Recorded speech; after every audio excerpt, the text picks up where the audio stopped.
Dalam rangka meningkatkan percepatan pencapaian program surveillance dan imunisasi di Kabupaten Sambas, Dinas Kesehatan Kabupaten Sambas menggelar koordinasi lintas program percepatan pencegahan COVID-19 Kamis 8 Desember di Aula BK PSDM AD Sambas.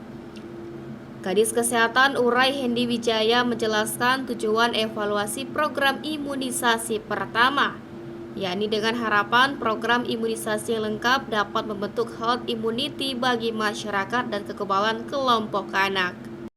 Dan tujuan daripada evaluasi program imunisasi kita pertama adalah saya ingin melihat sampai sejauh mana untuk imunisasi dasar lengkap anak mulai dari 0 bulan sampai 5 tahun terus sampai lagi anak sampai mencapai umur kelas 6 SD.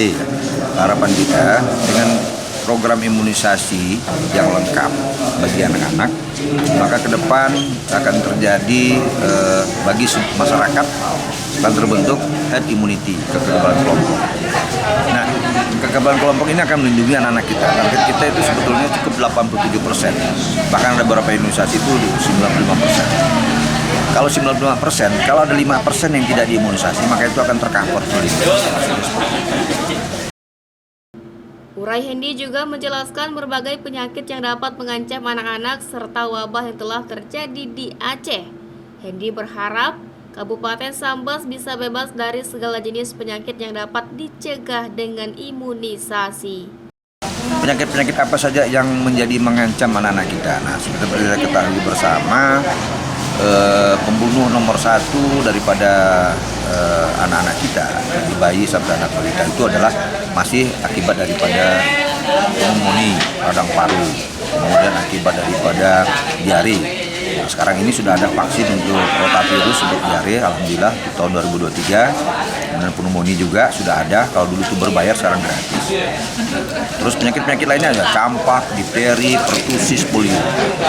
Saat ini di Aceh ada 1 kasus, berarti Indonesia terjadi wabah. Kalau 1 kasus terjadi penyakit wabah, maka dia akan kejadian luar biasa. Kita berharap Sambas ini bebas dari penyakit-penyakit yang seharusnya bisa dicegah dengan imunisasi, yaitu PD3I. Melalui apa? Melalui imunisasi.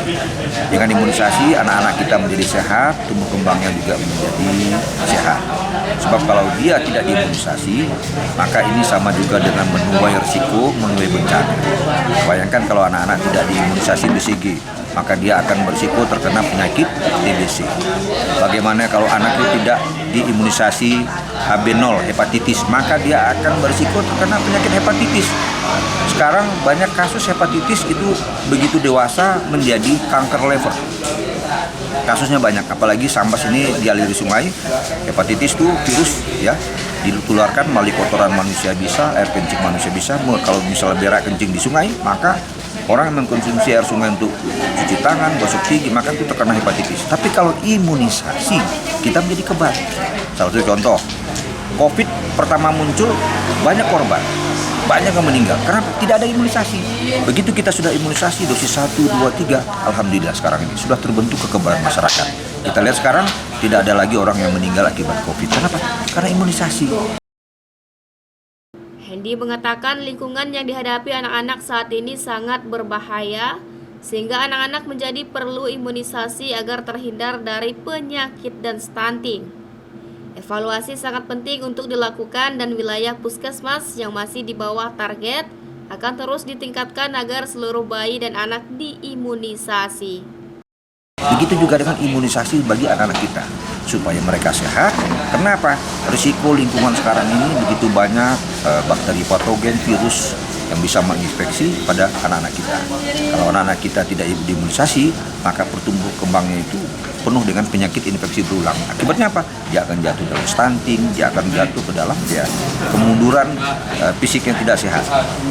Untuk negara-negara maju, mereka semua sudah imunisasi, sehingga mereka tumbuh sehat, tumbuh kembang sehat, individu sehat, masyarakat sehat.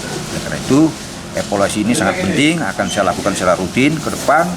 Maka wilayah-wilayah puskesmas yang merah-merah di bawah target akan kita genjot supaya seluruh bayi, seluruh anak-anak diimunisasi. Maka perlu bantuan media, orang tua untuk mengedukasi ya. Sekali lagi, Undang-undang mengamanatkan imunisasi itu adalah hak anak seperti tercantum dalam Undang-Undang Nomor 23 tentang Perlindungan Anak dan Undang-Undang Kesehatan Nomor 36 tahun 2009 bahwa imunisasi menjadi kewajiban kita, pemerintah, orang tua, dan itu menjadi hak anak. Dengan imunisasi, anak akan menjadi kebal dan dia terhindar dari berbagai macam penyakit. Kalau dia tidak diimunisasi, maka dia akan menderita berbagai macam penyakit. Tentunya ini akan menjadi penyesalan. Mengapa anak tidak diimunisasi? Akhirnya begitu dewasa menderita penyakit-penyakit yang seharusnya bisa dicegah dengan imunisasi. Apalagi penyakit tersebut akan menimbulkan kecacatan atau bahkan korban jiwa. Ini tentu menjadi penyesalan orang tua kita bersama. Kenapa dari dulu tidak imunisasi? Maka saya mengajak, mari imunisasi anak-anak kita supaya dia nanti tumbuh menjadi sehat dan terhindar dari berbagai penyakit yang seharusnya bisa dicegah melalui imunisasi.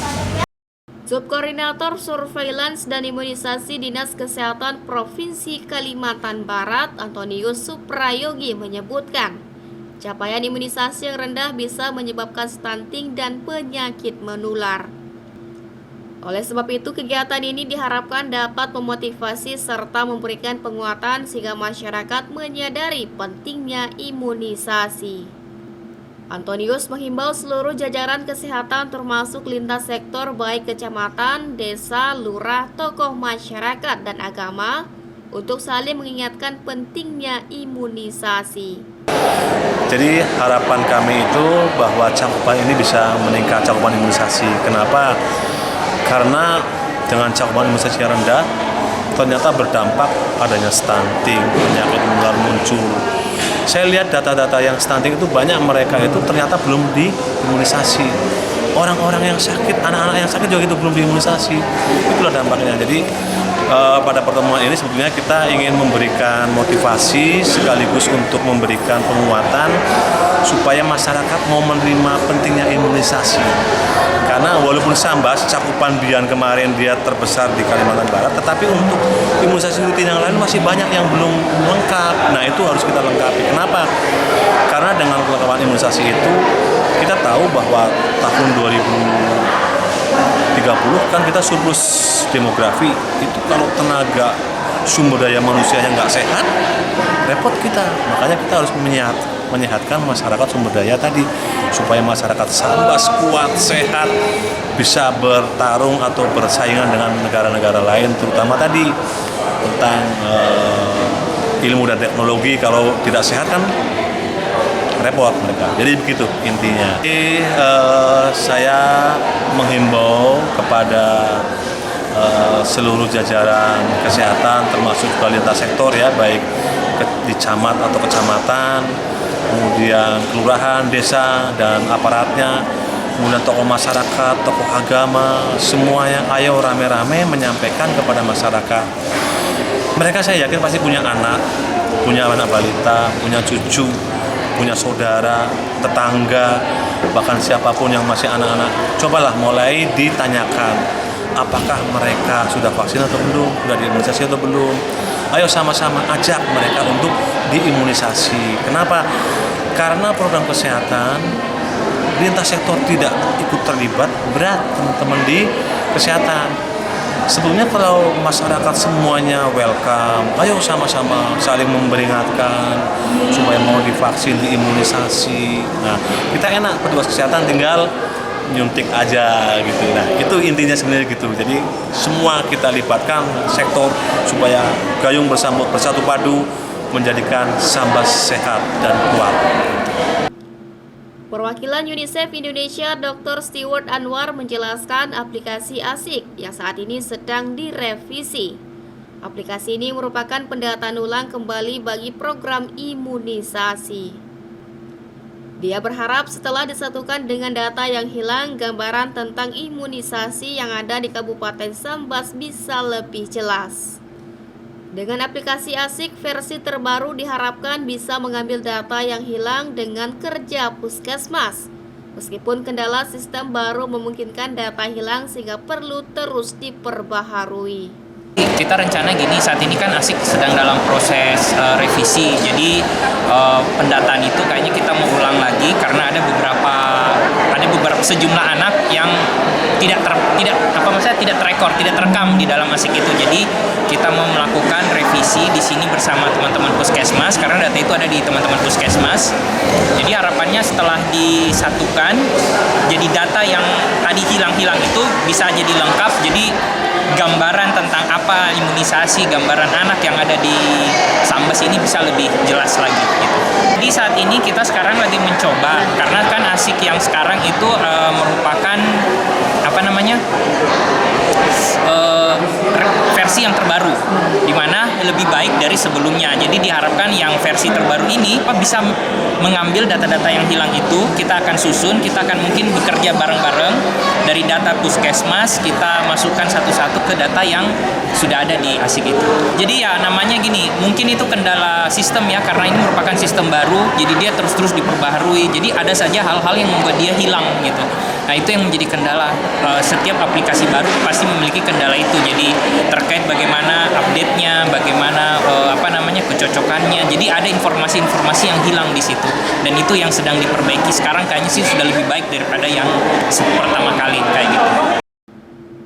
Dalam kegiatan tersebut, tampak peserta antusias mendengarkan penyampaian narasumber, yaitu Kepala Dinas Kesehatan Kabupaten Sambas, Uray Hendiwijaya, dan Antonius Suprayogi, Subkoordinator Surveillance dan Imunisasi Dinas Kesehatan Provinsi Kalimantan Barat. Sebanyak 28 peserta PJ imunisasi melakukan entry data BIAN ke aplikasi ASIK yang masih selisih antara data manual dan aplikasi. Berdasarkan update data ASIK pada tanggal 6 Desember 2022 yang dibimbing langsung oleh Dr. Stewart Anwar. CSM TV madahkannya.